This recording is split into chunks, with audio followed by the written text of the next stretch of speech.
आज हम लोग डिस्कस करेंगे अपने पिछले वाले क्लास को ही कंटिन्यू करते हुए। हमने कहा था कि हमारे पास ऐसे कुछ फैक्टर्स हैं, हमारे पास ऐसे कुछ तौर तरीके हैं जिसके मदद से हम लोग क्या कर सकते हैं, अपने क्रॉप को और ज़्यादा इम्प्रूव कर सकते हैं, यानी कि ताकि जो हम वो हमको ज़्यादा से ज़्यादा प्रोडक्शन करके दे, है ना। उसी फैक्टर के बारे में हम लोग आज बात करेंगे। लेकिन हमने क्या कहा था पिछले क्लास में कि यहीं से हम लोग कंटिन्यू करने वाले हैं, ठीक है। तो यहीं से हमारा कंटिन्यू होने वाला है। तो आखिर ऐसा कौन सा फैक्टर है, ऐसा कौन सा तौर तरीका है जिसको अपना के हम लोग अपने क्रॉप को इम्प्रूव कर सकते हैं, ठीक है। चलिए जानते हैं। सबसे पहला है हायर यील्ड। इसके बारे में जानते हैं क्या लिखा हुआ है।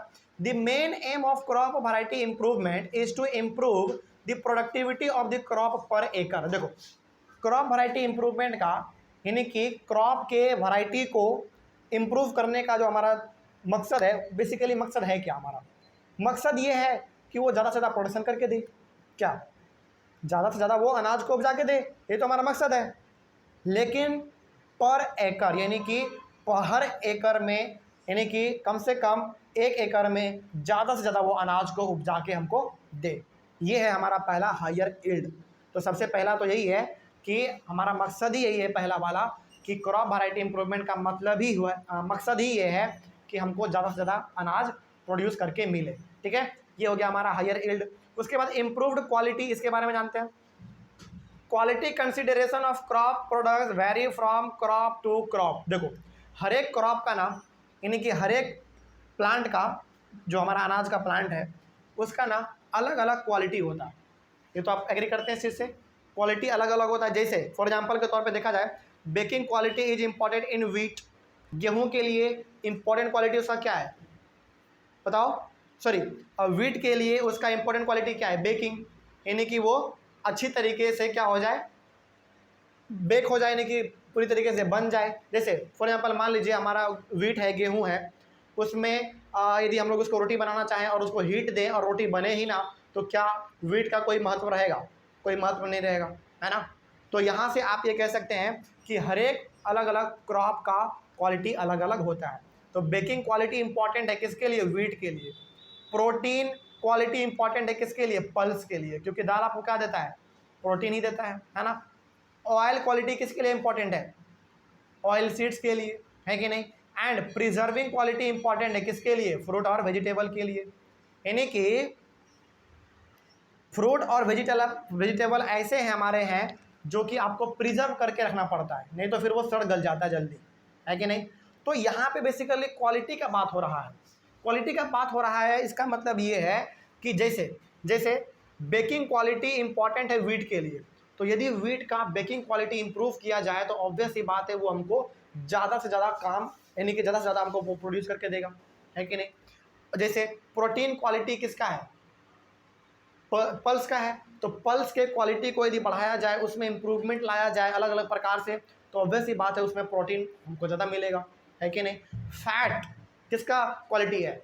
ऑयल सीड्स का है। तो ऑयल सीड्स को यदि इम्प्रूव किया जाए तो हमको ज़्यादा से ज़्यादा फैट मिलेगा, है कि नहीं। यानी कि अलग अलग प्रकार का यहाँ पे, अलग अलग प्रकार का यहाँ पे क्रॉप को अलग अलग प्रकार का क्वालिटी भी है। अलग अलग प्रकार का क्रॉप है तो अलग अलग प्रकार का उसके पास क्वालिटी भी है। तो इसके क्वालिटी को यदि थोड़ा सा इम्प्रूव कर दिया जाए ना, तो ऑब्वियस सी बात है हमको प्रोडक्शन ज़्यादा मिलेगा और हमको बेनिफिट भी मिलेगा, ठीक है। आगे उसके बाद है बायोटिक एंड अबायोटिक रेजिस्टेंस। ये भी बड़ा इंपॉर्टेंट है, इसके बारे में भी जान लीजिए।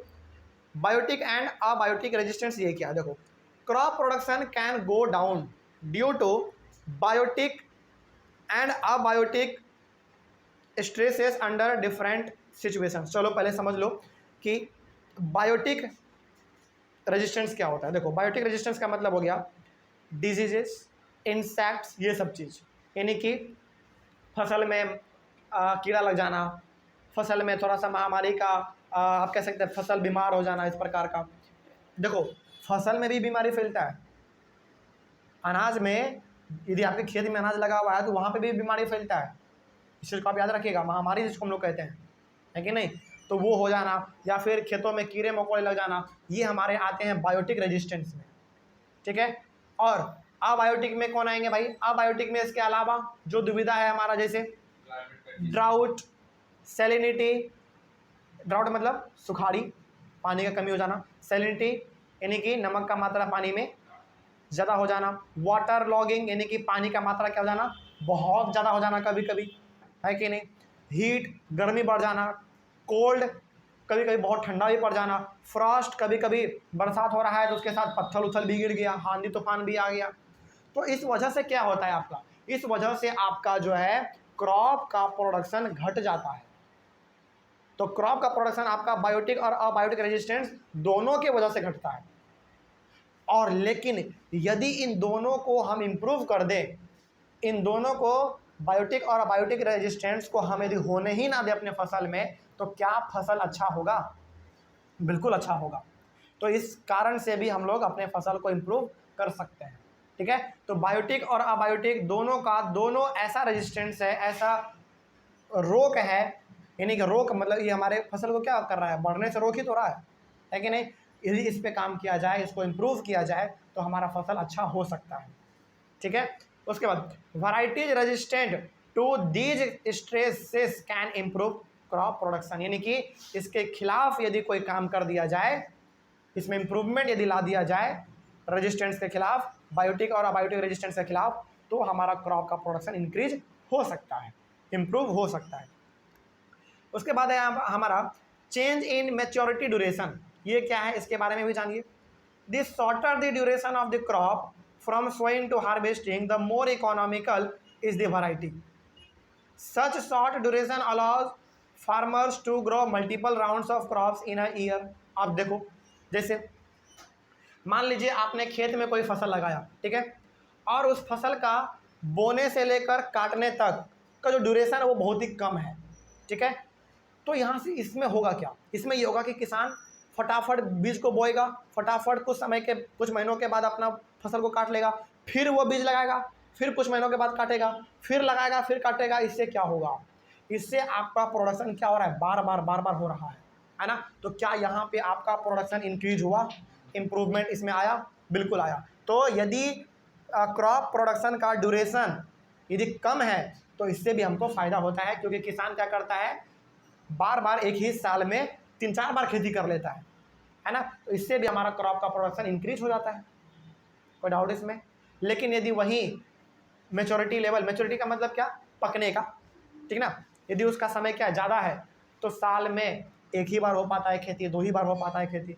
लेकिन यदि समय उसको कम लगता है पकने में, तो ऑब्वियस सी बात है किसान 2-3 बार खेती अपना कर लेगा, है कि नहीं, उसको प्रॉफिट भी हो जाएगा भाई, है ना। आगे, short duration also reduces the cost of crop production. और यदि किसी भी क्रॉप का जो ड्यूरेशन है वो यदि कम होता है तो इससे जो है फार्मर को उसको उपजाने के लिए पैसा भी कम लगता है। ठीक है, आगे बढ़ते हैं। उसके बाद है वाइडर एडेप्टेबिलिटी। ये क्या है, इसके बारे में भी जान लेते हैं। Wider adaptability, if we develop those varieties of crops which have wider adaptability, then it will help in fit the crop production under different environmental condition। देखो, बहुत बार तो ऐसा होता है ना, बहुत बार ऐसा होता है कि हम लोग फसल तो लगा देते हैं, लेकिन अचानक मौसम में बदलाव होने की वजह से कभी गर्मी अचानक पड़ जाता है, या फिर कभी ठंडा बहुत ज़्यादा अचानक पड़ जाता है ना। इस वजह से हमारे फसल पे भी प्रभाव पड़ता है, इस वजह से भी हमारा क्रॉप क्या हो जाता है, बर्बाद हो जाता है। लेकिन यदि ऐसे क्रॉप का बीज लगाया जाए जो कि वाइडर एडेप्टेबिलिटी हो, मतलब कि किसी भी प्रकार का मौसम हो उसमें क्या हो जाए, वो अडेप्ट कर जाए, उसको वो झेल ले, तो इस वजह से भी हमारा जो क्रॉप का प्रोडक्शन है वो इंक्रीज हो सकता है। फॉर एग्जांपल मान लीजिए आपने गेहूं लगाया, ठीक है, गेहूं को हमेशा क्या चाहिए, हमेशा गेहूं को पानी चाहिए, सॉरी गेहूं नहीं, चावल लीजिए एग्जाम्पल, आपने चावल का खेती किया, चावल के खेती को हमेशा क्या चाहिए, पानी चाहिए, है ना। और आपके आसपास कोई पंप भी नहीं है, पंपिंग सिस्टम भी नहीं है, तो आप किस पे निर्भर हैं, बारिश पे, और बारिश हुआ ही नहीं, इस वजह से क्या होगा, इस वजह से ये होगा कि आपका जो चावल का खेती था पूरी तरीके से नष्ट हो जाएगा, बर्बाद हो जाएगा। लेकिन यदि उस चावल के बीज में ऐसा क्षमता होता कि बारिश हो या फिर ना हो वो सर्वाइव कर जाए, तो इससे आपका प्रोडक्शन इंक्रीज हो सकता था, है कि नहीं। तो यहाँ से आपको जो है क्रॉप के ऐसे वैरायटी को चुनना चाहिए जो कि वाइडर एडेप्टेबिलिटी हो, यानी कि किसी भी प्रकार का मौसम हो उसमें वो अडेप्ट कर जाए, उसमें किसी प्रकार का खराबी ना आए। इसके वजह से भी आप अपने प्रोडक्शन को इंक्रीज कर सकते हैं। ठीक है, ये हो गया। उसके बाद डिजायरेबल एग्रोनॉमिक कैरेक्टरिस्टिक। अच्छा यहाँ पे ना एक वर्ड आया है एग्रोनॉमिक। एग्रोनॉमिक वर्ड निकला है आपका एग्रोनॉमी से। एग्रोनॉमी का मतलब पहले समझ लीजिए क्या होता है। ये जो है ना, it is a branch of agriculture dealing with field crop production and soil management. यानी कि एग्रोनॉमी जो होता है ना, एग्रीकल्चर का बेसिकली एक ब्रांच है, अलग ब्रांच है। जैसे मैथ में यदि देखा जाए तो मैथ में अलग अलग ब्रांच है आपका, है कि नहीं। जैसे कोऑर्डिनेट ज्योमेट्री का ब्रांच अलग है, पॉलिनोमियल का ब्रांच अलग है कि नहीं, मेंसुरेशन का ब्रांच अलग है, अलग अलग ब्रांच आपका मैथ में बटा हुआ है। उसी प्रकार से आपका एग्रीकल्चर में भी ब्रांच आपका अलग अलग है ना। तो इसी में आपका एग्रीकल्चर में एक ब्रांच है, और वो ब्रांच करता किस पे काम है भाई, उस ब्रांच का काम केवल ये है कि फील्ड क्रॉप प्रोडक्शन, यानी कि फील्ड में जो क्रॉप का प्रोडक्शन हो रहा है वो किस प्रकार से होना है, कैसे क्या करना है, कब करना है, ये सारा का सारा काम आपका एग्रोनॉमी में ही आपको पढ़ाया जाता है। ठीक है। और सॉइल मैनेजमेंट, यानी कि मिट्टी को किस प्रकार से मैनेज करना है, मिट्टी में किस प्रकार का मात्रा होना चाहिए जिससे फसल अच्छा होगा, कम होगा, बेसी होगा, ज़्यादा होगा, इस प्रकार का जो भी है, मतलब ये सारा का सारा जब हम लोग पढ़ते हैं तो वो आता है आपका एग्रोनॉमी में। ठीक है। तो एग्रोनॉमी बेसिकली आपका जो है वो एग्रीकल्चर का एक अलग ब्रांच है जो कि आपको एग्रीकल्चर के बारे में बताता है। ठीक है। तो यहीं पे आपका बात कहा जा रहा है डिजायरेबल एग्रोनॉमिक कैरेक्टरिस्टिक। इसके के बारे में क्या है, इसके बारे में जान लेते हैं हम लोग। Tallness branching are desirable characters for fodder crops. देखो अक्सर जो है ना, क्रॉप्स जो होते हैं, जो हम लोग अनाज को उपजाते हैं, जो लंबे लंबे पेड़ हमारे होते हैं अनाज के, वो बेसिकली किसके लिए होते हैं, जानवरों के लिए होते हैं। बात समझ में आ रही है। उसके बाद dwarfness are desirable character for cereals so that nutrients are consumed by these crops, so that less nutrients are consumed by these crops। देखो हमारे जो ड्वार्फनेस प्लांट, यानी कि ड्वार्फ प्लांट जो हमारे होते हैं, जो छोटे छोटे प्लांट होते हैं, वो बेसिकली आपका कौन सा होता है, सीरियल्स वाला होता है। सीरियल्स वाला यानी कि चावल वाला, दाल वाला, गेहूं वाला, ये सब आपका किस में आता है, सीरियल्स में आता है। और वो ड्वार्फ प्लांट होता है, यानी कि बौना होता है, थोड़ा सा छोटा होता है कि नहीं। और जो जानवरों को अनाज खिलाया जाता है ना, उसका प्लांट थोड़ा सा बड़ा बड़ा होता है। तो यहाँ पे ये जरूरी है कि जो छोटा प्लांट है उसके लिए अलग मिट्टी तैयार किया जाए, और जो बड़े वाले प्लांट है जो कि जानवरों को खिलाना है उसके लिए अलग मिट्टी तैयार किया जाए। इससे क्या होगा, इससे ये होगा कि डिफरेंट न्यूट्रिएंट्स जो सॉइल में प्रेजेंट है वो डिफरेंट प्लांट कंज्यूम कर पाएगा। बात समझ में आ रही है। जैसे फॉर एग्जांपल मान लीजिए, जैसे आपका ये वाला है, सीरियल्स वाला है। सीरियल्स में आपका क्या होता है, जैसे आपका सीरियल्स में चावल भी आता है, दाल भी आता है, गेहूं भी आता है। उसको क्या चाहिए, न्यूट्रिएंट्स ज़्यादा चाहिए, तो उसके लिए मिट्टी कैसा तैयार करना पड़ेगा, उसके लिए मिट्टी ऐसा तैयार करना पड़ेगा जिसमें कि फर्टिलिटी ज़्यादा हो, है कि नहीं। उसी प्रकार से जो जानवरों को अनाज खिलाया जाता है उसमें थोड़ा सा ये सब जो है ना, प्रोटीन, कार्बोहाइड्रेट थोड़ा सा कम होता है सीरियल्स के मुकाबले, तो उसके लिए मिट्टी अलग तैयार किया जाए, है कि नहीं। तो यहाँ पे बेसिकली आप ये कह सकते हैं कि अलग अलग प्लांट के लिए मिट्टी भी अलग अलग प्रकार से तैयार यदि किया जाए ना, तो इससे भी हमारा क्रॉप का प्रोडक्शन इंक्रीज हो सकता है। जैसे मान लो बंजर ज़मीन है और उसमें आप चावल की खेती करने के लिए चले गए, क्या कभी होगा, कभी नहीं हो पाएगा। तो उसके लिए मिट्टी अलग चाहिए, चावल के लिए मिट्टी अलग चाहिए, दाल के लिए मिट्टी अलग चाहिए, गेहूँ के लिए मिट्टी अलग चाहिए। तो अलग अलग प्रकार के मिट्टी पे यदि हम लोग खेती करते हैं अलग अलग प्रकार के क्रॉप्स का, तो हमको प्रोडक्शन ज़्यादा अच्छा मिल सकता है। ठीक है। और इसको आप कैसे पता करेंगे कि मिट्टी कौन सा सुटेबल है इसके लिए, कौन सा मिट्टी सुटेबल है उसके लिए। इसके लिए आपके पास एक एग्रीकल्चर का ब्रांच है जिसका नाम है एग्रोनॉमी। उसको आप पढ़िए, उससे मालूम चल जाएगा कि कौन से प्लांट के लिए कौन सा मिट्टी अच्छा रहेगा, है कि नहीं। तो वही यहाँ पे बात कहा गया था। तो 10 developing varieties of desired agronomic characters help give higher productivity. तो यदि हम लोग ऐसा करते हैं तो आपको ज़्यादा अच्छा प्रोडक्शन मिल सकता है। ठीक है। एग्रोनॉमिक कैरेक्टरिस्टिक्स को देखते हुए, यानी कि मिट्टी के मैनेजमेंट को करते हुए और फील्ड क्रॉप प्रोडक्शन को देखते हुए, यानी कि बेसिकली एग्रोनॉमी को यदि आप अच्छी तरीके से स्टडी करेंगे तो आपको मालूम चलेगा कि कौन से क्रॉप के लिए कौन सा मिट्टी सूटेबल है। इसके वजह से ये होगा कि आपका प्रोडक्शन बहुत ही अच्छा खासा हो जाएगा। ठीक है, तो यहाँ पे बेसिकली हम लोगों ने 6 ऐसे फैक्टर्स पढ़े हैं जिसके द्वारा आप क्या कर सकते हैं, अपने क्रॉप के प्रोडक्शन को इंक्रीज कर सकते हैं या फिर आप इम्प्रूव कर सकते हैं।